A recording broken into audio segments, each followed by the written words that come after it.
चातुर्वर्णं मया सृष्टं गुणकर्म विभागशः तस्य कर्तारमपि मां विद्य कर्तारमव्ययम् न मां कर्माणि लिम्पन्ति न मे कर्मफले स्पृहा इति मां योऽभिजानाति कर्मभिर्न सबध्यते एवं ज्ञात्वा कृतं कर्म पूर्वैरपमुमुक्षुभिः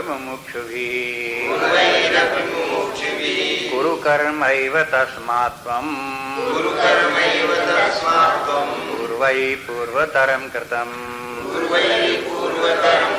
किं कर्म किमकर्मेति कवयोऽप्यत्र मोहिताः तत्ते कर्म प्रवक्ष्यामि यज्ञात्वा मोक्षसे शुभात् किं कर्म किमकर्मेति कवयोऽप्यत्र मोहिताः तत्ते कर्म प्रवक्ष्यामि यज्ञात्वा मोक्षसे शुभात्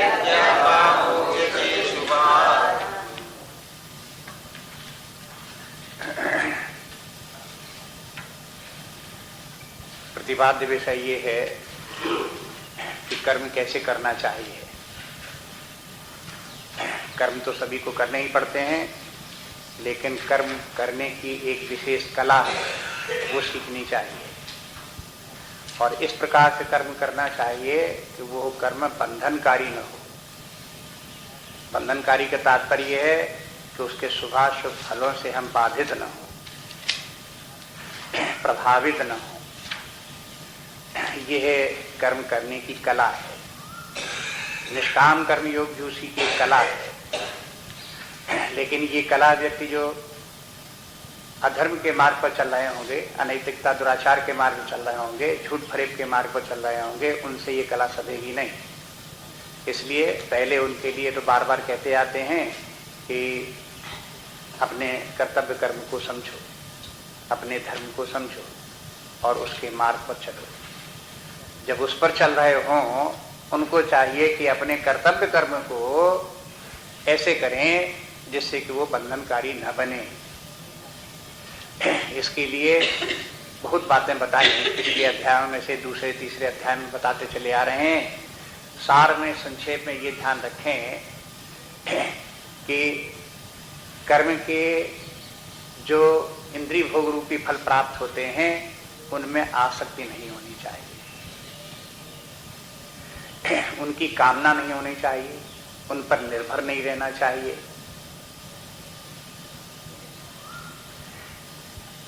कर्म के जो फल प्राप्त होते हैं वो तीन प्रकार के फल, धर्म के, कर्म के, इस सब सामान्य धर्म स्वधर्म के जब पालन करते हैं तो इसके तीन प्रकार के फल प्राप्त होते हैं। इन तीनों प्रकार के फलों की कामना नहीं होनी चाहिए। अगर ये प्राप्त होते हैं तो इनसे प्रभावित नहीं होना चाहिए कि हमें मिल गए ऐसे करके नहीं करना चाहिए। अगर ये नहीं मिलते हैं तो परेशान नहीं होना चाहिए। तात्पर्य यह है कि धर्म के पालन के जो तीन फल हैं इनके ऊपर हम आश्रित न रहें। आश्रित न रहें कि माने है अनुकूल फल मिले तो उसके ऊपर भी आश्रित न हो, प्रतिकूल फल मिले तो उस पर भी आश्रित न रहें। आश्रित नहीं माने वो हमारे ऊपर कोई भला बुरा असर न डालें। और उसके बाद दूसरी बात ये कि जो कुछ भी हम कर्म करें उनमें कर्ता भाव न हो। जो भी कर्म हो रहे हैं वो मेरे द्वारा नहीं हो रहे हैं, मैं उनका कर्ता नहीं हूं। ये बात बार बार याद रखें। बहुत बार समझा दी भगवान ने, तरह तरह समझा दिया। पिछली बार इन्हीं श्लोकों में 13-14 श्लोकों में भगवान अपना उदाहरण देके बता रहे हैं कि देखो ऐसे ही मैं भी करता हूं। मैंने भी 4 वर्णों की रचना की, सृष्टि की रचना की, लेकिन करते हुए भी मैं करता हूं। उसके कर्म का फल मेरे ऊपर नहीं लगता।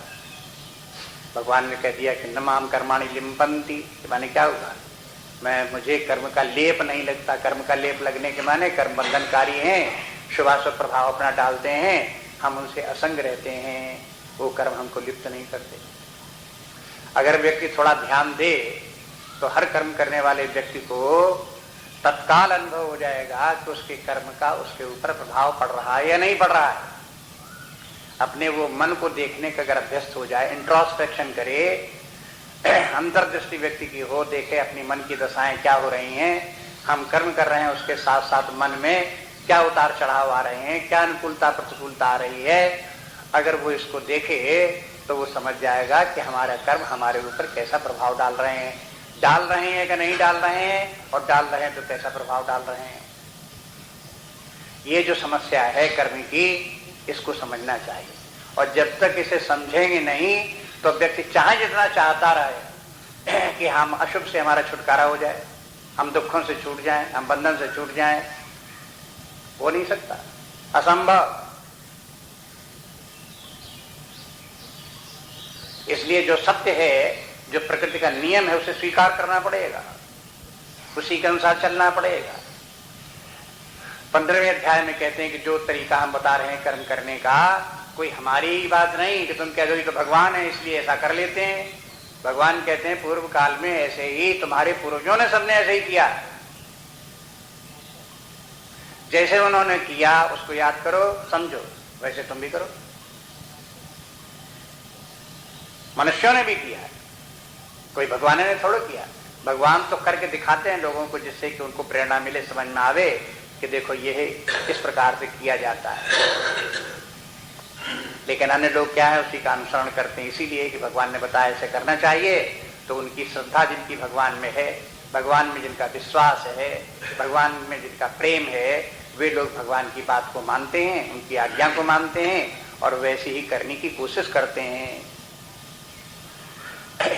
जो लोग तथाकथित भगवान के भक्त हैं कि भगवान कुछ भी कहते रहे उससे हमें क्या मतलब, हम तो भगवान के भक्त मात्र हैं बस, तो ये तथाकथित भक्ति, ये भक्ति नहीं, झूठी भक्ति। वंचक भगत कहाय राम के, किंकर कंचन कोह काम के।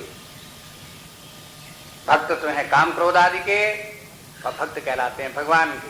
भगवान के भक्त हैं तो भगवान की बात को माने, उनकी आज्ञा का अनुसरण करें, ध्यान दें, जीवन में धारण करें, और जैसा भगवान बताते हैं उस प्रकार से जीवन जीने पर व्यक्ति उसका प्रतिफल, जो श्रेष्ठ फल है, वो भी जीवन में देखने में आवे। प्राय लोग इस प्रकार भी बोलते हैं, उनसे कहते हैं कि भाई पूर्वज लोग हमारे तो ऐसे करते आए, लेकिन हम उसी पुरानी लकीर पर हम क्यों चलते रहें। ऐसे भी बोलते हैं, हम क्यों ना नई तरीका अपनावे। तो उनसे ये पूछा जा सकता है कि ऐसे क्यों नहीं कहते कि हम जो प्राचीन पक्का रास्ता चला रहा है, जिस पे सब लोग हमारे पूर्वज चलते हुए आनंद में जीवन जीते रहे, उस रास्ते को भला हम क्यों छोड़ दें। ये नहीं कह सकते।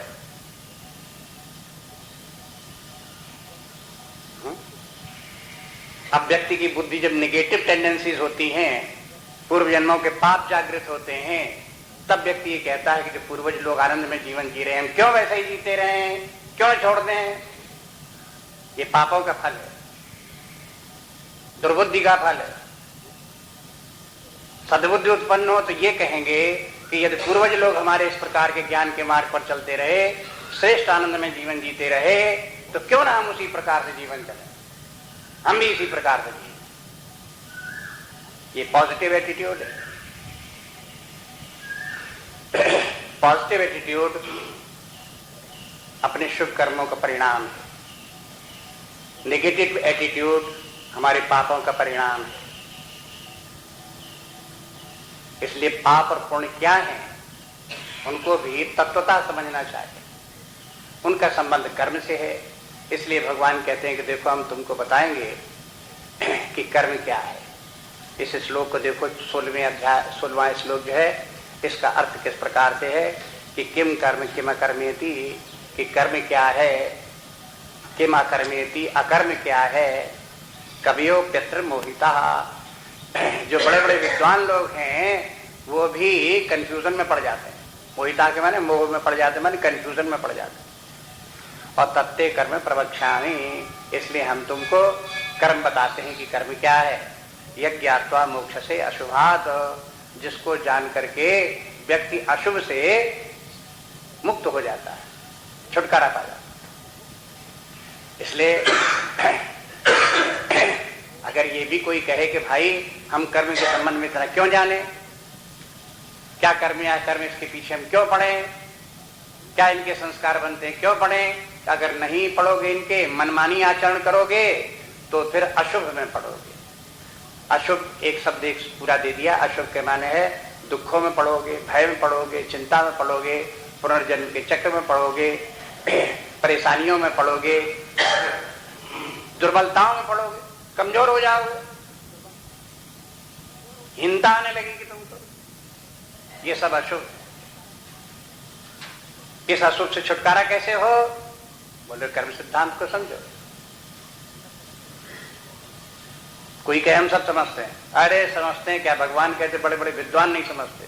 समझने की बात क्या, कवि के माने जो है वो जो अंतर्दृष्टि जिनको प्राप्त है।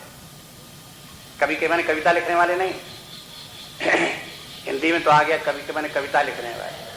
संस्कृत में कवि के माने है जहां तत्वदृष्टा जो है लोग, वे लोग भी जिनकी बड़ी सूक्ष्म दृष्टि है, बड़े ज्ञानी व्यक्ति हैं, उन लोगों को भी कर्म का रहस्य समझना मुश्किल पड़ता है। इसलिए इस कर्म के रहस्य को कौन बतावे, तो कहते हैं हमसे सुनो। भगवान कहते हैं कि मैं कर्म का रहस्य बताता हूं, उसको समझो। अब यहां पर इस श्लोक में कर्म के विषय में दो शब्द दिए, एक कर्म और दूसरा अकर्म।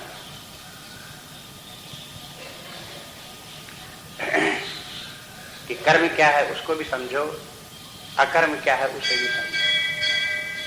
अब इन श्लोकों का अर्थ लगाना पड़ेगा जो इस अध्याय का प्रसंग है उसके अनुसार।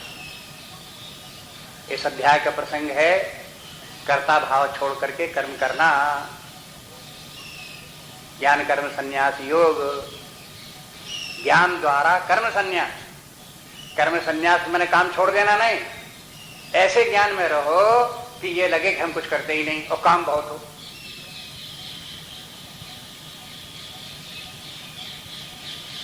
इसका नाम है ज्ञान कर्म संन्यास।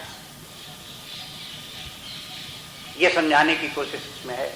तो अब यहां कर्म के माने और अकर्म के माने क्या हुआ।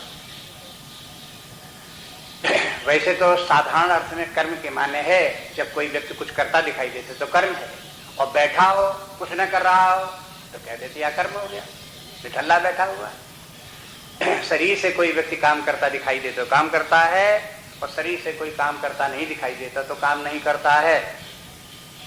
ये बहुत मोटी दृष्टि है। बहुत मंद बुद्धि के व्यक्तियों को इतना ही कर्म समझ में आता है। इसलिए गुरुदेव ने एक उदाहरण दिया।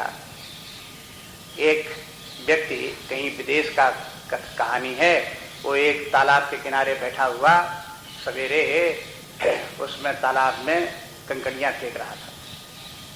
और बैठा हुआ तो देख रहा था तालाब के पानी को, लहरों को देख रहा था। और अपने यही करते करते बीच बीच में वो अपने ले आया होगा डबल रोटी, उसमें रखा हुआ उसका जो है वो टमाटर कुछ सैंडविच, वो लिए हुए हाथ में पकड़े, बीच बीच में कभी कभी वो खा लेता था और अपने कंकड़ियां फेंकता तो बैठा हुआ था। उसी के पास कहीं एक बस्ती थी, गांव था, वहां का एक दूध बेचने वाला वहां से दूध लेकर के भरभरा करके शहर में बेचने जा रहा था। गांव उसके तालाब के पास से निकला तो उसने देखा कि एक आदमी बैठा हुआ तालाब के किनारे। तो देख करके वो गुरमुनाना चला गया शहर में जाकर उसने दूध बेचा बाचा, घुमा गामा, अपना पैसा जो मिले उससे फिर अपना घर का सामान खरीदा और लेकर के शाम तक लौट करके अपने गांव की तरफ आया। और जब गांव की तरफ आया तो देखा वो अब भी बैठा हुआ है, कंकड़ियां फेंक रहा है। अब तो उसको बड़ा क्रोध आया, उसको लगा कि ये दुष्ट व्यक्ति समय नष्ट कर रहा है, ऐसा आजकल की सरकार बिल्कुल बेकार है, ऐसे व्यक्तियों को पकड़ करके फांसी पर चला देना चाहिए, गोली मार देना चाहिए।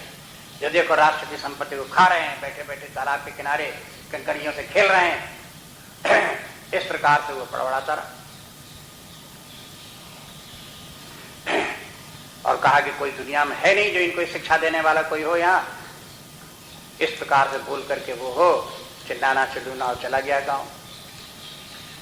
आगे कहानी ये है कि उसके बाद समय बीता, वर्ष 2 वर्ष 10 वर्ष 50 वर्ष हो गए। वो जो दूध बेचने वाला जाता था उसका न कोई नाम जानता है, न गांव जानता है, न कोई उसके कार्य की कोई महिमा। पेट भरने वाला काम सारे जीवन वो करता रहा, इसके अतिरिक्त उसने कुछ नहीं किया। लेकिन जो तालाब में बैठा हुआ कंकड़ी फेंक रहा था उस व्यक्ति ने बड़ा महान कार्य किया। कंपैरेटिवली क्या काम किया उसने कि उसके बाद गया तो उसने एक चित्र बनाया और चित्र में सरोवर का चित्र बनाया, उसमें लहरें बनाई और उसके ऊपर जैसे प्रकाश पड़ता है लहरों को प्रकाशित करने के चित्र में ऐसे दिखाई दे जैसे कि मानो वो तरंगें बिल्कुल रियल है, प्राकृतिक इस पर फोटोग्राफ लिया गया। इस प्रकार का उसने चित्र बना के तैयार किया और वो चित्र जो है वो ऐतिहासिक चित्र हो गया। शायद उसका नाम मेडिसी था। उसके बाद में उसका जो चित्रकारों का जहाँ इतिहास है, जैसे BA में MA में जो ये लेते हैं चित्रकार सब्जेक्ट लेकर के पढ़ते हैं, उनको हिस्ट्री ऑफ पेंटिंग पढ़ाई जाती है, तो उनमें जितने पेंटर्स प्राचीन काल के हुए देश विदेश के, उन्होंने किस किस प्रकार की रचनाएं की, उस इतिहास में उसका नाम है। इसलिए ऊपर से देख करके आप समझोगे कुछ नहीं करता है तो ये मूढ़ता का लक्षण है। कोई ऐसा नहीं कि बड़ी विद्वत्ता की बात है, आपने देख लिया कोई निरर्थक बैठा हुआ है तो बेकार आदमी, और अगर दौड़ता फिरता छलांग मारता भागता दौड़ता दिखाई देता है तो बड़ा सक्रिय व्यक्ति, बड़ा श्रेष्ठ व्यक्ति। कर्म की परीक्षा जो है उसकी गहराई से देखनी पड़ेगी कि व्यक्ति कर्म को करता है तो उसके शरीर के ऊपर के कर्म की बजाय मन के द्वारा जो कर्म है वो श्रेष्ठ है। मन के द्वारा जो बुद्धि के द्वारा कर्म जो है वो और भी श्रेष्ठ है। जो व्यक्ति बुद्धि के आगे जाकर के आत्मभाव में स्थित होकर के कर्म करते हैं वे तो व्यक्ति महान हैं और परमात्मा स्वरूप ही है, उनकी तो कहना ही क्या है। लेकिन जो व्यक्ति जितनी ही गहराई में स्थित होकर के शरीर की अपेक्षा मन में, बुद्धि में, आत्मा में स्थित होकर के कर्म करेंगे, उनके कर्म में उतनी ही गंभीरता हो। गंभीरता के माने कर्म तो बहुत उनके द्वारा हो रहे होंगे लेकिन वो सदा शांत दिखाई देंगे, ऐसे लगेगा कि जैसे कुछ कर ही न रहे हो।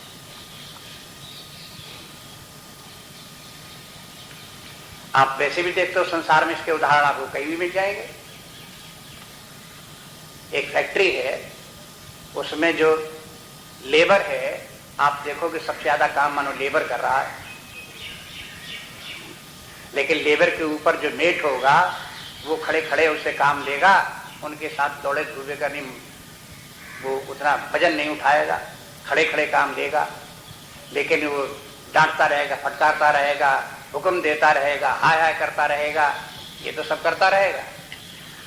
लेकिन उसके ऊपर भी अगर एक कोई व्यक्ति और है, सुपरवाइजर उसके ऊपर भी बैठा हुआ है, तो वो केवल उससे मेट से हिसाब किताब मांगेगा, आज कहाँ कितना काम हुआ। और वो मेट की तरह से लेबर के पीछे पीछे नहीं दौड़ेगा। लेकिन जब और ऊपर व्यक्ति कोई होगा तो वो केवल प्लान बना देगा कार्य का कि ये कर्म का प्लान है, इस प्रकार से होना है, दूसरे लोग उसको एग्जीक्यूट कर रहे हैं। उसने प्लान बना दिया और जब कार्य हो जाएगा तो उसके बाद उस कार्य को देख लेंगे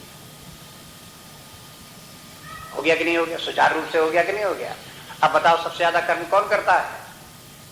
शिकायत कम्युनिस्टों की शिकायत है तो काम तो सब लेबर करता है, मैनेजर कुछ नहीं करता, और तनख्वाह जो है लेबर को सबसे ज्यादा कम मिलती है, मैनेजर को सबसे ज्यादा मिलती है। उल्टा होना चाहिए।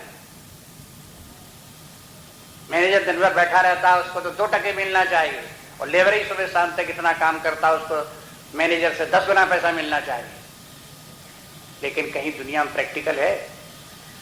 और क्यों नहीं है? अगर सत्य बात होती तो बदल जाता मामला।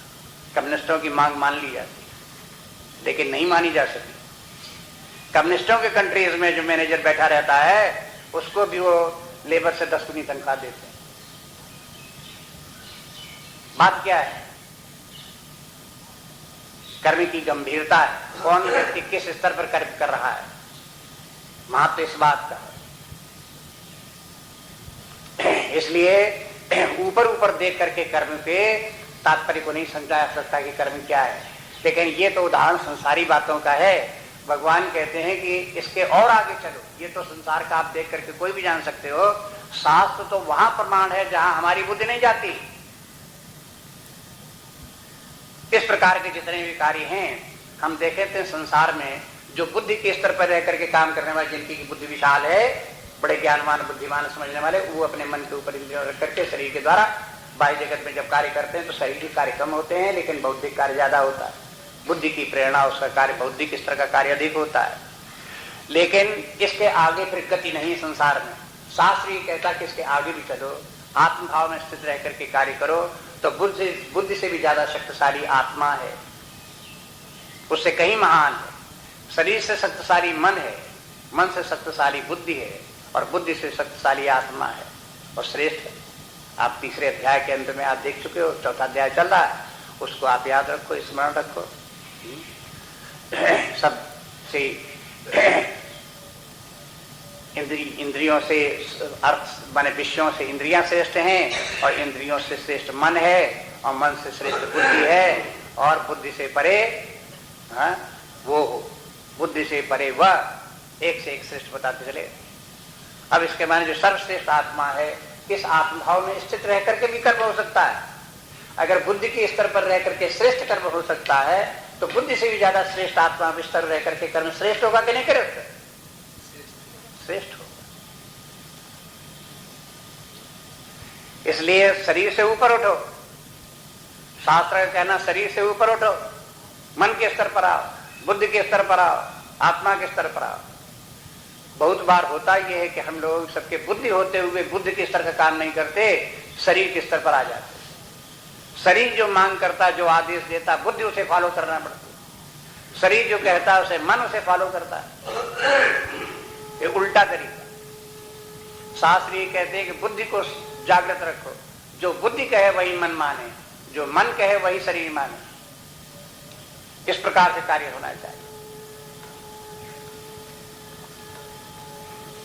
बहुत बार लोग कहते हैं कि हमारी जब व्यवहारिक कार्य आते, कहीं हमें सब याद है, हम सब जानते हैं कहां क्या हुआ, हमें सब याद है, तुम क्या समझते हो? जल्दी भूल जाते हैं। लेकिन भूल क्या नहीं भूल जाते हैं?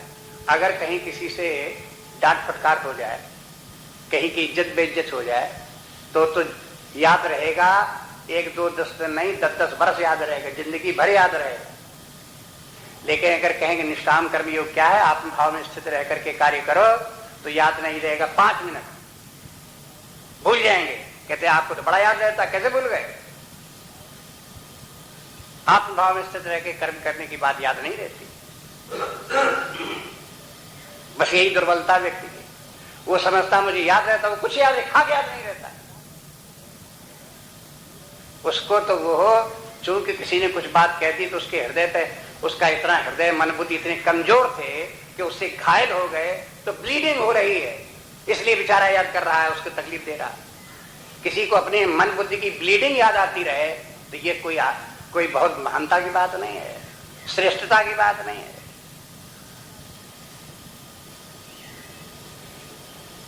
ये तो दुर्बलता का लक्षण है। हम इतने कमजोर हैं कि किसी ने कुछ कह दिया तो घाव हो गया और ब्लीडिंग होती ही रहती है। हम उसको मल्लम पट्टी नहीं कर सकते, हम स्वस्थ नहीं हो सकते।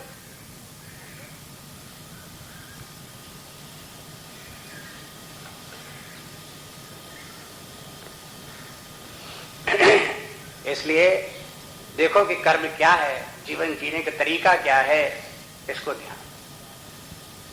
शास्त्र साधारण बात नहीं, इसीलिए कहते हैं कि इसे रोज पढ़ते रहो, रोज सुनते रहो, रोज अभ्यास करते रहो और अपने जीवन को धीरे धीरे ऊपर उठाते रहो। ये बड़ी ट्रेनिंग है, बहुत बड़ी ट्रेनिंग है।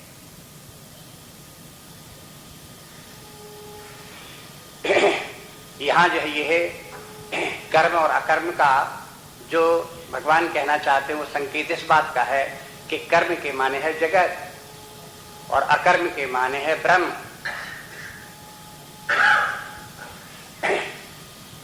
कारण शरीर, सूक्ष्म शरीर, स्थूल शरीर, जगत, इसका नाम है कर्म,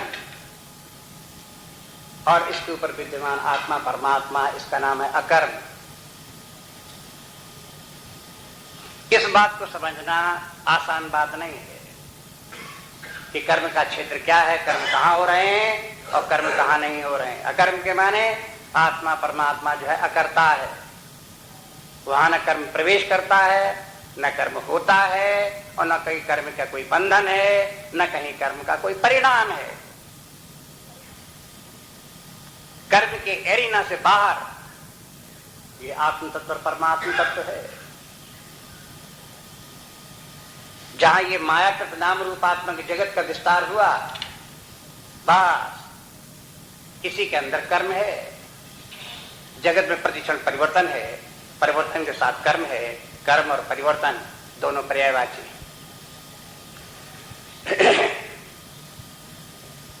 अगर हम कहते हैं कि हमने ये किया, हमने वो किया, इसके माने हम अनात्मा से तादात्म्य करके अज्ञान का निरूपण कर रहे हैं।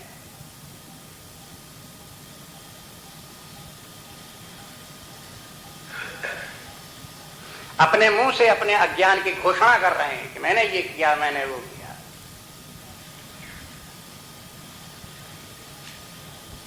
जो वेदांत को जानने वाले हैं वो लोग सुन के समझ जाते हैं कि व्यक्ति बोल रहा है तो क्या कह रहा है, किस स्तर का है, कैसी उसकी बुद्धि है, कैसी उसकी भावना है, किस स्तर का उसका जीवन चल रहा है। नहीं जानने वाले संसारी व्यक्ति होंगे तो जैसा एक व्यक्ति बोल रहा है वैसे दूसरा अर्थ भी लगा लेगा। जो ज्ञान अज्ञान में अंतर नहीं समझते, सबके सब अज्ञान में ही है, तो बात फिर क्या है, अंधे अंधम नहीं माना। फिर तो वहां एक अंधा दूसरा अंधा सब एक दूसरे को रास्ता दिखा रहे हैं, कौन किसकी कहे। लेकिन शास्त्र ही कहता, शास्त्र जो वो जो यथार्थ बात है वो शास्त्र की बात को सुन। इसलिए ये समझने की कोशिश करो कर्म किसे कहते हैं, होते कहाँ हैं, कैसे होते हैं, उसका परिणाम कहाँ होता है। बार बार भगवान कहते आ रहे हैं कि देखो ये सब के सब कर्म जो है वो स्वभावजन्य है, प्रकृतिजन्य है, और प्रकृति के अंतर्गत ही होता है। ये कोई नई बात नहीं है। कहने के तरीका ये सत्वरजस्तमस जहाँ ये तीन है, इन्हीं का खेल सारा जगत है, और ये तीनों के द्वारा जो है कर्म की प्रेरणा भी होती है, और कर्म भी जब इतने होते हैं इन्हीं के द्वारा होते हैं। कर्म गुण ही गुणों में बरत रहे हैं, के माने क्या है, बरत रहे हैं, काम हो रहा है। क्या काम हो रहा है, गुण ही बरत रहे हैं गुणों में। ये भी गुण है, ये भी सब गुण है, ये भी सब गुण है, ये भी सब गुण है। ये सत्वगुण प्रधान है, ये रजोगुण प्रधान है, ये तमोगुण प्रधान है, ये जगत तमोगुण प्रधान। बस ये सब के सब सत्व का प्रभाव पड़ रहा है इनके ऊपर, रजोगुण का प्रभाव पड़ रहा है इन पर, तमोगुण का प्रभाव पड़ रहा है इनके ऊपर। इस प्रकार से ये तीनों गुणों में बरत रहे हैं, इन्हीं के अंदर कर्म हो रहा है। जो व्यक्ति साक्षी होकर के, तटस्थ होकर के दूर से देखे तो ये देखेगा कि इनमें सब में कर्म हो रहा है, अपने व्यक्तित्व में, बाह्य जगत में, सर्वत्र। लेकिन ये साक्षी आत्मा तटस्थ, स्थिर, शांत, कर्म से कोई प्रयोजन नहीं। कहते हैं किम कर्मी किम कर्मेति कवियो पत्र मोहिता। जो आत्मज्ञानी हो, ब्रह्मज्ञानी हो, तत्वदृष्टा हो, उनको जब शास्त्र सुझावे कि देखो ये स्थिति है, तब दिखाई दे कि कर्म क्या है और कर्म क्या है।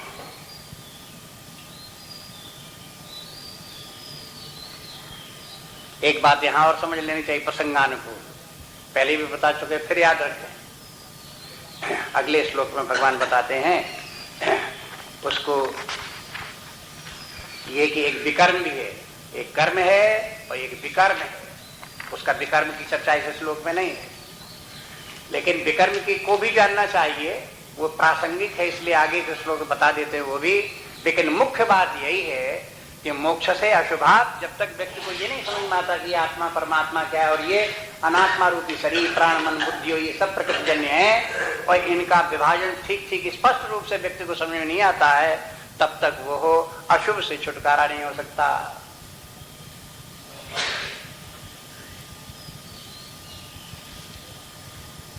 देहाभिमानी व्यक्ति कभी अशुभ से छूट नहीं सकता, जीवाभिमानी व्यक्ति कभी अशुभ से छूट नहीं सकता, बुद्धियाभिमानी व्यक्ति कभी अशुभ से छूट नहीं सकता।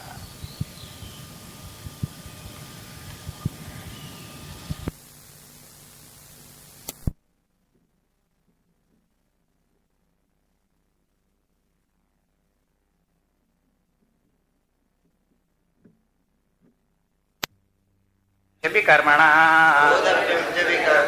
अकर्मणस्य बोधव्यम गहना कर्मणो गति। फिर इसमें भगवान बोले गहना कर्मणो गति, कवियो पत्र मोहिता। ये कर्म के संबंध में जैसे वहां बोला कवियो पत्र मोहिता, बड़े विद्वान भी इस बात को नहीं समझ पाते, कहते हैं गहना कर्मणो गति, कर्म की प्रति बड़ी गहन है, कड़ी माने सीक्रेट है, गंभीर है, उसको समझने के लिए बुद्धि लगानी पड़ेगी। ऐसे नहीं जल्दी जल्दी व्यक्ति कहते हम सब समझते हो गई बस बात छुट्टी। जो कहता हम सब समझते हैं, केनोपनिषद का ऋषि कह देता आप कुछ नहीं समझते, इसीलिए कह रहे हो कि हम सब समझते हैं।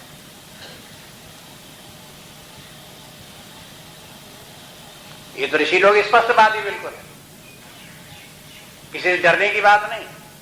तो कोई कह के देखो हम इतना सब समझते हैं और हमसे कहते तुम कुछ नहीं समझते, आप कुछ भी समझते रहो, उससे क्या होता है? जो सत्य बात है वो बतानी पड़ेगी। इसलिए कहते हैं गहना कर्मणो गति, कर्म की गति बड़ी गहन है। इसलिए ये सब जानना चाहिए। कर्मणो यपि बोधव्यम, जो कर्म है उसे भी जानना चाहिए, और बोधव्यम च विकर्मणः, और जो विकर्म है उसे भी जानना चाहिए। अकर्मणश्च बोधव्यम, और जो अकर्म है वो भी जानना चाहिए। गहना कर्मणो गति ही, कर्म की गति बहुत गहन है। कर्म के संबंध में 3 बातें ध्यान देनी चाहिए। एक बात तो ये ध्यान देनी चाहिए कि कर्म क्या है। एक शब्द है कर्म, और दूसरा है विकर्म, तीसरा है अकर्म। है सब कर्म से ही संबंध, लेकिन सब कर्म एक समान नहीं है।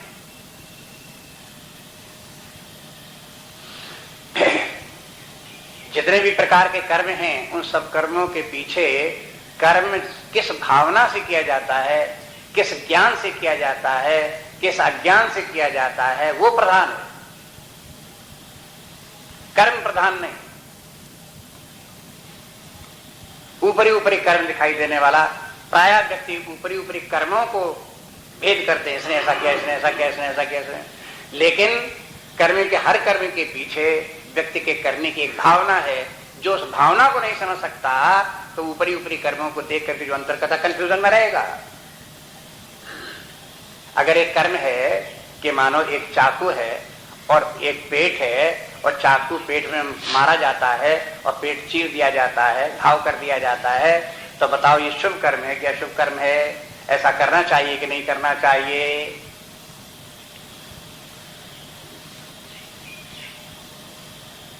तो आप कहोगे कि सड़क पर कोई व्यक्ति चला जा रहा हो और आपका पर्स छीनने के लिए पेट में चाकू मार दे, तो ऐसा नहीं करना चाहिए, अशुभ कर्म है।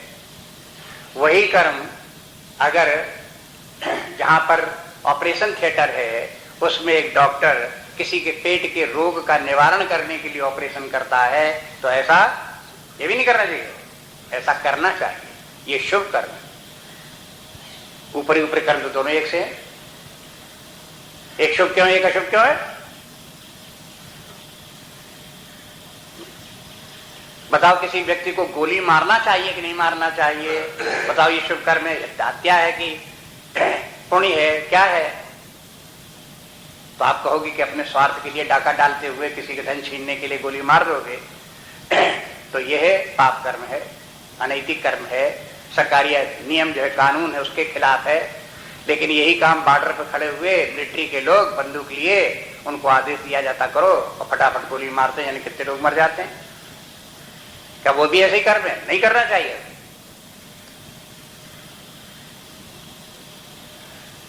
तो देखो कर्म में जो ऊपरी देख करके कर्म के जो निर्णय है वो कितने छिछले हैं।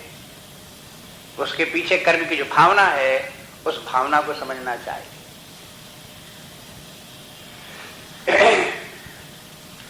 अब यहां पर ये देखिए कि जो कर्म है और विकर्म है उसके पीछे भावना का अंतर है। अगर कोई व्यक्ति अपने स्वार्थ के लिए दूसरे को हानि पहुंचाने के लिए कर्म करता है तो वो विकर्म है, और जो विकर्म करता है वो अधर्म है और अधर्मी व्यक्ति है। जो व्यक्ति सबके साथ सहयोग रखते हुए किसी को हानि बिना पहुंचाए अपने भौतिक सुख, कीर्ति और स्वर्ग के लिए आचरण करता है तो वो धर्म का पालन करता है, और धर्म का पालन करते हुए जो वो कर्म करता है उसे सिंपली कर्म कहते हैं। और जब व्यक्ति इनकी कामना को छोड़ करके ज्ञान विज्ञान से ऊपर उठ करके आत्मभाव परमात्मा भाव में स्थित होकर के कर्म करता है तो हो गया कर्म। पिछले श्लोक में जो आया था कर्म, अकर्म के माने ब्रह्म। जो ब्रह्म भाव में स्थित है उसके सब कर्म अकर्म है।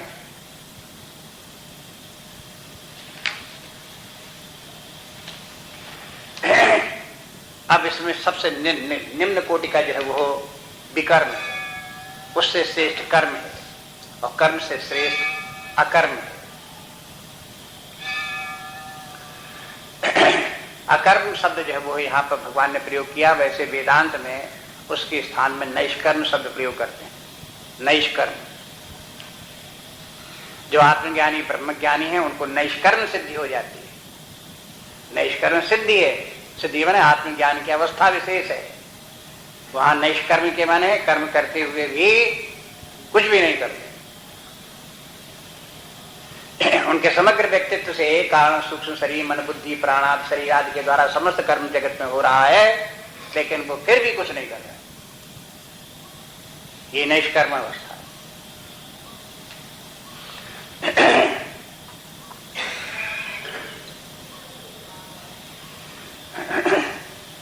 कहीं कहीं जो है वो हो अकर्म शब्द अकर्मण्यता के अर्थ में भी प्रयोग किया जाता है। अकर्मण्यता, व्यक्ति अपने कर्तव्य का पालन नहीं करता, माने धर्माधर्म कुछ नहीं करता, निकल्ला बैठा तमोगुणी स्वभाव का व्यक्ति, कर्म में उसे रुचि है ही नहीं, कुछ नहीं करना चाहता। न कुछ करना भी अकर्मण्यता कहलाती है। लेकिन वो अकर्मण्यता भी विकर्म में सम्मिलित है। विकर्म एक व्यापक शब्द है जिसमें या तो व्यक्ति कर्म करना चाहिए, बिना कर्म किए खाता है, पीता है, जीवन जी रहा है तो ये भी अपराध है, चोरी है। इसलिए व्यक्ति को कर्म करना चाहिए।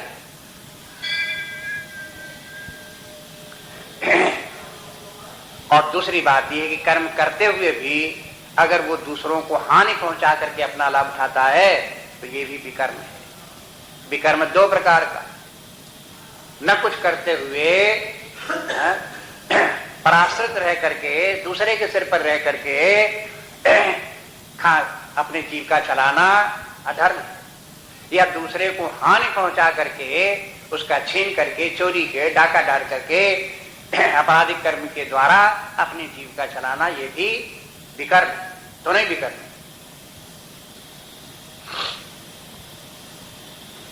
उसके बाद फिर कर्म आता है। जब व्यक्ति विकर्म छोड़ देता है तब कर्म, जिसको सत्कर्म कह सकते हैं, लेकिन सत लगाने की जरूरत नहीं पड़ती। शास्त्र में जो कर्म शब्द है वो केवल इन्हीं के लिए, धर्म और स्वधर्म के लिए प्रायः प्रयोग में होता है। कहीं कहीं अगर दिखाना होता है तो विशेष रूप से अर्थ दिखाना होता तो सत्कर्म भी दिखा देते हैं, शुभ कर्म भी बोल देते हैं, लेकिन उनको बहुत बोलने की आवश्यकता नहीं है। केवल कर्म कह देंगे तो भी, जब ये कहते हैं कि देखो कोई व्यक्ति आत्मज्ञान प्राप्त करके समस्त कर्मों से छूट जाता है, या आत्मज्ञानी व्यक्ति समस्त कर्मों का त्याग कर देता है, शास्त्र में भी कहीं कहीं आता समस्त कर्मों का त्याग करके परमात्मा को प्राप्त करना चाहिए। वहां कर्म जो शब्द आता है वो केवल इसलिए आता है कि कर्म का जो सकाम भाव है उसको आप छोड़ दो। निष्काम कर्म के छोड़ने के लिए कहीं आदेश नहीं, और गीता में साफ साफ बहुत बार है। यज्ञ दान तपा कर्म पावनानि बनीषण, इनको तो किसी को भी नहीं छोड़ना चाहिए। यज्ञ दान तप कर्म, चाहे ज्ञानी हो चाहे अज्ञानी हो, आत्मज्ञानी ब्रह्मनिष्ठ हो तो भी लोक संग्रह का कार्य उसे भी करते रहना चाहिए। तो इसमें इसके माने ये करिए कर्म उसके पीछे अब भी लगा हुआ है, ज्ञानी व्यक्ति के पीछे कर्म नहीं लगा हुआ। अब कर्म जो है उसका कर्माभास मात्र है। अब वो कर्म हो रहा है तो ऊपरी ऊपरी कर्म देखने के लिए अन्य लोगों को दिख रहा है कि वो कर्म कर रहा है, शारीरिक कर्म कर रहा है, वाणी का कर्म कर रहा है, मानसिक कर्म कर रहा है, लेकिन ये तीनों कर्म प्रकृति जन्य कर्म हैं, प्रकृति के द्वारा हो रहे हैं, अनात्मा के द्वारा हो रहे हैं। इनका सबका प्रकाशक जो चैतन्य आत्मा है, उस आत्मभाव में स्थित व्यक्ति अपने आत्मा स्वरूप में देखता है कि हमारे द्वारा न कर्म होते हैं, न हो सकते हैं, न होने की कोई आवश्यकता है। ये हुआ अकर्म। अकर्म में एक निठल्ले बैठने में और आत्मज्ञानी के अकर्म में जमीन आसमान का अंतर है। एक जैसे कि बिल्कुल निकृष्ट है, निम्नतर है, दूसरी तरफ वो सबसे श्रेष्ठ है, उससे महान कुछ भी नहीं।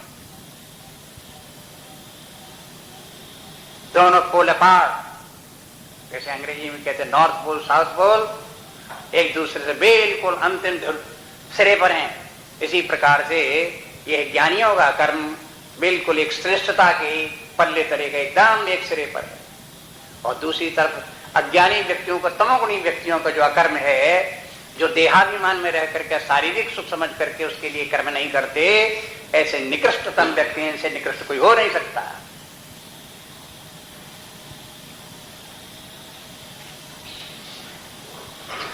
इसलिए जानना चाहिए कि कर्म क्या है और विकर्म क्या है और अकर्म क्या है। अब ये सब कर्म का सिद्धांत निष्काम कर्मयोग की ये सबसे श्रेष्ठ उच्चावस्था है। इसलिए बस ये निष्काम कर्म जहां पूर्णता को पहुंचा, व्यक्ति को ये हुआ कि कर्ता भाव, निष्काम कर्मयोग करते करते व्यक्ति को कर्ता भाव छूट गया, तो बस उसी के साथ ही क्या हुआ कि वो फिर आत्मज्ञानी हो गया, ब्रह्मज्ञानी हो गया, अपने लक्ष्य को पहुंच गया। पहले व्यक्ति भोक्ता भाव छोड़े, फिर व्यक्ति कर्ता भाव छोड़े। जहां कर्ता भाव अगर छूट गया तो अपने आप को देखेगा वो तो आत्मभाव में स्थित है, परमात्मा भाव में स्थित है, पहुंच गया परमात्मा तक। अगर कर्ता भाव नहीं छूट रहा है तो भ्रांति हो सकती है, मौखिक ज्ञान हो क्या की भ्रांति। शास्त्र पढ़ा, वेदांत पढ़ा, मौखिक ज्ञान हुआ कि हमारा वास्तविक स्वरूप आत्मा है, लेकिन कर्ता भाव नहीं छूटा तो आत्मज्ञान हुआ नहीं, केवल रटा। शाब्दिक ज्ञान हुआ, मौखिक ज्ञान हुआ।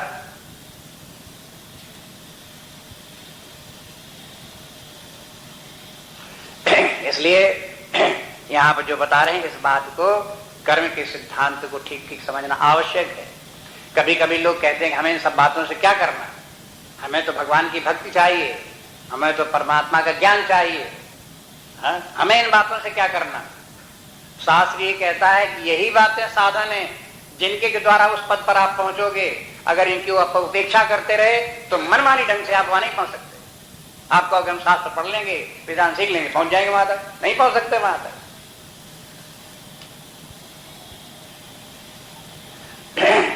इसलिए धीरे धीरे इसको जो है वो अभ्यास डालना चाहिए कि कर्म कैसे किया जाता है, और ये करने से आएगा, अभ्यास डालने से आएगा।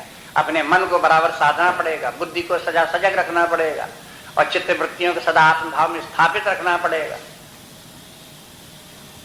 सदा साक्षी भाव में रहें, सदा आत्म भाव में रहें, सदा सर्वात्म भाव में रहें, और फिर कर्म करते रहें। जिनकी की गहन दृष्टि है, जो देखते हैं, जान सकते हैं कि ये सब स्थितियां व्यक्तित्व के विकास के विभिन्न आयाम स्तर क्या हैं, उनको अपने आप में भी दिखाई देता है कि हम किस स्तर का जीवन जी रहे हैं। अपने आसपास के लोगों को भी दिखाई देता है कि वो किस स्तर का जीवन जी रहे हैं, उनके लिए छिपा नहीं रहता। लेकिन जिनको कि सब ज्ञान नहीं है, शास्त्र को नहीं देखा, समझते नहीं, अपने आप में भी नहीं देख पाते, वो दूसरे को क्या देखेंगे। जो अपनी स्थिति को नहीं समझ पाते, वो दूसरे की स्थिति को भला क्या समझेंगे। बक बक भले कुछ भी करते रहें, झकझक कुछ भी करते रहें, उसमें कुछ तत्व नहीं, खोखले शब्दों में क्या रखा हुआ। इसलिए शास्त्र की दृष्टि को समझें और उसका अभ्यास डालें। एक श्लोक आगे का जो है वो बड़ा इससे भी ज्यादा गंभीर है। इसमें भगवान ने केवल नाम लिए हैं कि कर्म क्या जानना चाहिए, विकर्म क्या जानना चाहिए, लेकिन भगवान ने यहाँ उनकी परिभाषा नहीं दी, विस्तार नहीं दिया। लेकिन इसके माने ये नहीं कि बात छिपी रहे। इतना गीता शास्त्र जो है इसमें जगह जगह कर्म का भी वर्णन है, जगह जगह विकर्म का भी वर्णन है, जगह जगह अकर्म का भी वर्णन है। ढूंढो गीता में कहाँ कर्म है, ढूंढो गीता में कहाँ विकर्म है, ढूंढो गीता में कहाँ अकर्म है। जानना चाहिए कर्म की गहन रति है तो सब वर्णन है इसमें, ढूंढ करके निकालो। यहां उनका वर्णन है। यहां तो जो प्रतिपाद्य विषय है उस पर केंद्रित है। अगर बताने लगे कि कर्म ये है विकर्म ये है तो वो डिस्ट्रैक्शन हो जाए। जो मुख्य विषय है अकर्ता भाव होकर के कर्म करना है, नहीं ऐसा निष्काम कर्मयोग जिसमें कर्ता भाव भी नहीं है उसका निरूपण करना है, वो तो रह जाए पीछे और बस कर्म ही का वर्णन होने लगे और विकर्म का ही वर्णन होने लगे तो इस प्रकार से भटक जाएंगे। इसलिए भगवान ने उसको यहां नहीं वर्णन किया। अन्य अध्याय में देखो विकर्म का वर्णन 16वें अध्याय में बहुत सुंदर है। 16वें अध्याय में विकर्म का वर्णन, जिसको ये समझना होगी विकर्म किसे कहते हैं, वो 16वां अध्याय पढ़ा। बाकी जगह कर्म क्या है वो तो दूसरी अध्याय से वर्णन शुरू कर दिया भगवान ने कहना। गीता भर में जगह जगह आता रहता है कर्म क्या है, माने कर्म के माने धर्म में जीवन क्या है, सदाचार का जीवन, धर्म में जीवन, अपने कर्तव्य का पालन करना, सामान्य धर्म का पालन करना, स्वधर्म का पालन करना, ये सब क्या है वो जगह जगह बहुत जगह वर्णन सभी अध्याय में आता रहता है। और कहीं कहीं फिर जो है वो अकर्म का भी वर्णन है। जो ज्ञानी व्यक्ति हो गए, आत्मभाव में स्थित हो गए, बस उससे छुटकारा होगा। तीसरे अध्याय में भगवान कह आए हैं कि देखो अपने आप को कर्ता कौन समझता है, अहंकार विमूढ़ात्मा कर्ता हमिति मन्यते। तीसरे अध्याय की इतनी पंक्ति एक ही वाक्य बहुत समझने के लिए, अकर्म के लिए। अहंकार विमूढ़ात्मा, अहंकार के कारण से जिनकी के बुद्धि जड़ हो गई है, विमूढ़ हो गए हैं, मूर्खता छा गई है अहंकार के कारण से, कर्ता हमिति मन्यते, वो ही कहते हैं कि मैं कर्म का करने वाला हूं। बस उसी के साथ साथ दूसरा भी लगा, इसका उल्टा, जो अहंकार से विमूढ़ नहीं हो रहे हैं, उनमें कर्ता भाव नहीं होता। कर्ता भाव नहीं होता, ऐसा नहीं कि कर्म नहीं करते, कर्म तो यथावत होता है, स्वधर्म पालन भी होता है, सामान्य धर्म पालन भी होता है, जितने भी कर्म हैं सब कर्म सब होते हैं, कर्ता भाव नहीं होता, कर्ताभिमान नहीं होता।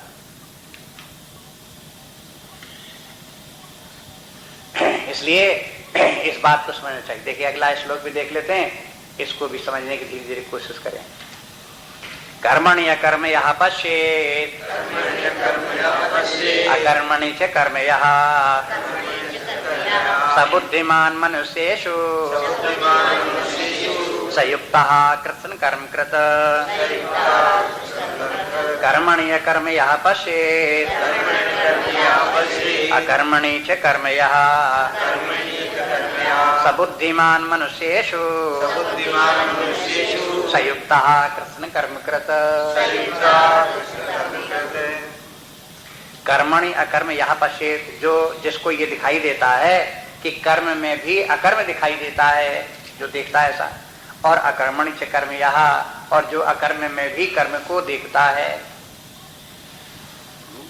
दोनों तरफ से, कर्म में अकर्म को, अकर्म में कर्म को, सब बुद्धिमान मनुष्येषु, वो मनुष्यों में बुद्धिमान मनुष्य है।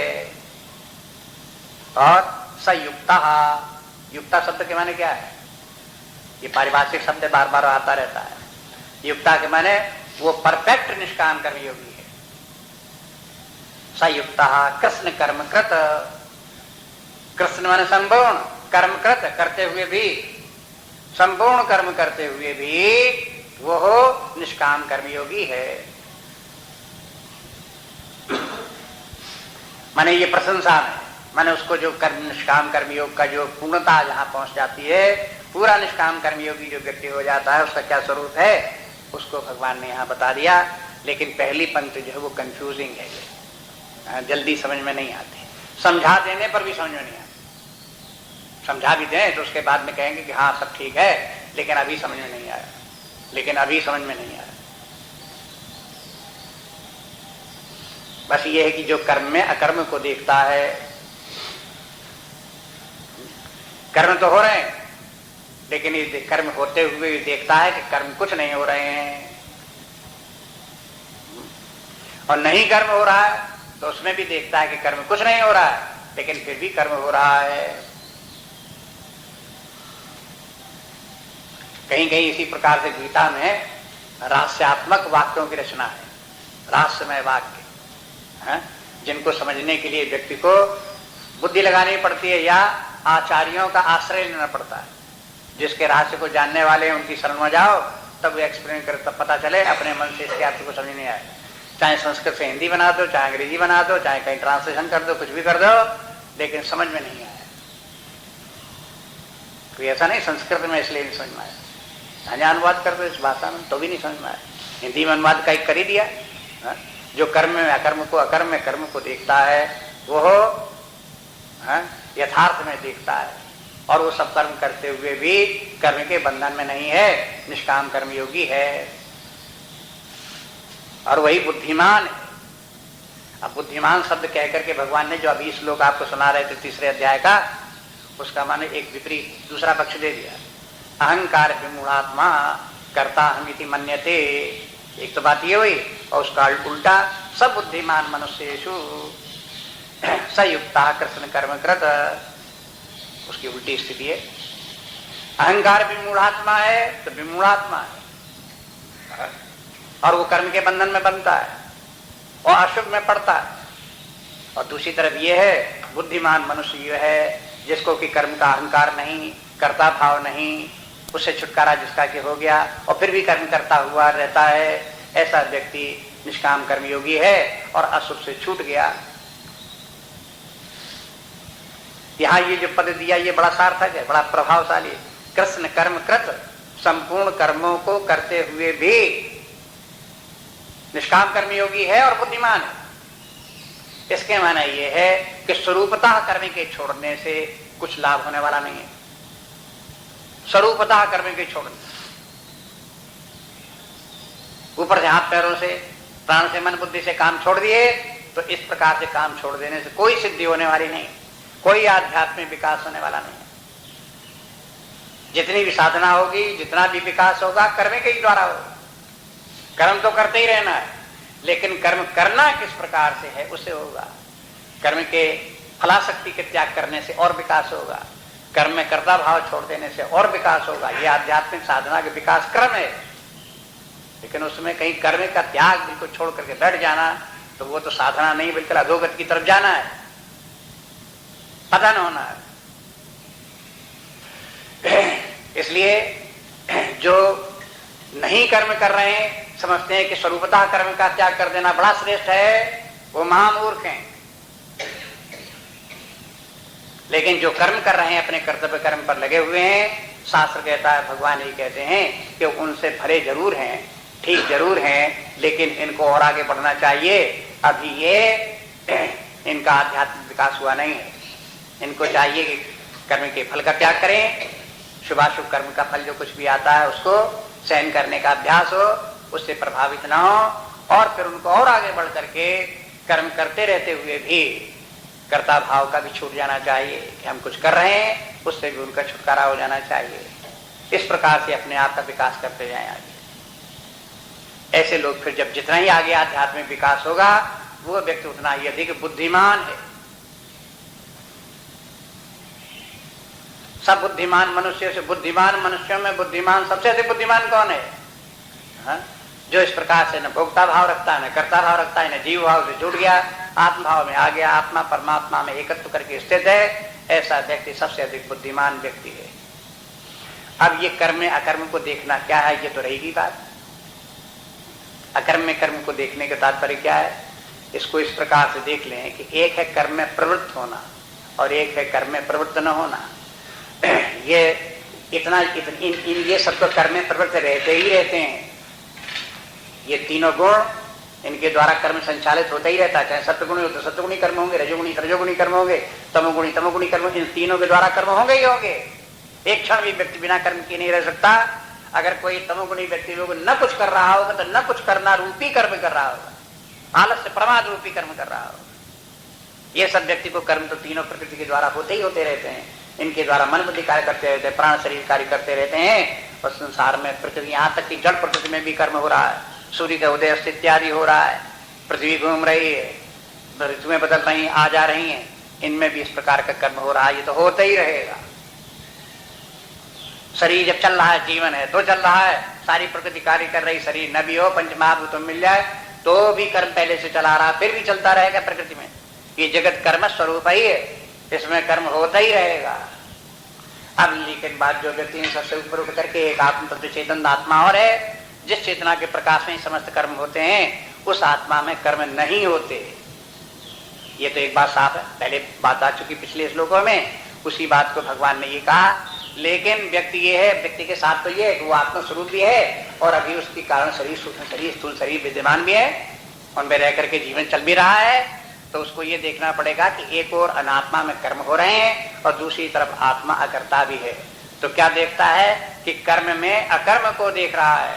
तीनों शरीरों के द्वारा कर्म हो रहे हैं, शरीर वाणी मन बुद्धि के द्वारा कर्म हो रहे हैं, लेकिन फिर भी हम कुछ कर्म नहीं कर रहे हैं। इसलिए कर्म में न कर्म को देखना है, अकर्म को देखना है। और दूसरी तरफ ये भी है कि ये कारण शरीर, सूक्ष्म शरीर, स्थूल शरीर अपने आप कर्म नहीं कर सकते, जड़ होने के कारण से इनमें कोई क्रिया संभव नहीं है। इसलिए हमारे विद्यमान रहने से ही, यद्यपि हम कुछ नहीं करते, लेकिन हमारे विद्यमान रहने मात्र से ये जड़ प्रकृति, सूक्ष्म शरीर, कारण शरीर, स्थूल शरीर, बाह्य सारा जगत मेरे ही विद्यमान रहने मात्र से सब ये क्या क्रिया कर रहे हैं। इसलिए अकर्म में ही कर्म भी है। आत्मा परमात्मा के, ब्रह्म के अकर्म में ही सारे जगत का कर्म छिपा हुआ है।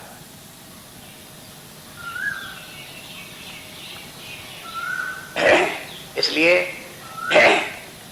इसके संबंध में ये बड़ा अच्छा श्लोक है। जो व्यक्ति जितना ही अधिक अंतश्चेतना में स्थित होकर के, आत्मस्वरूप में स्थित होकर के, परमात्मा भाव में वेदांत के तात्पर्य को समझ करके इस श्लोक को समझने की कोशिश करेगा, उतने ही ज्यादा इसमें स्पष्टीकरण होगा, उतने ही ज्यादा इस श्लोक के रस को, अर्थ के रस को, आनंद को प्राप्त कर सकता है। ऊपरी ऊपरी दृष्टि से देखेगा तो उसे कंफ्यूजन लगेगा, झंझट दिखाई देगा, क्या उल्टी सीधी बातें बोलती को समझ में नहीं आती। इसलिए इसको धीरे धीरे करके इसको समझने की कोशिश करें। थोड़ी सी इस श्लोक के संबंध में कुछ और बातें हैं, उनको अब कल देखेंगे। आज इतना ही।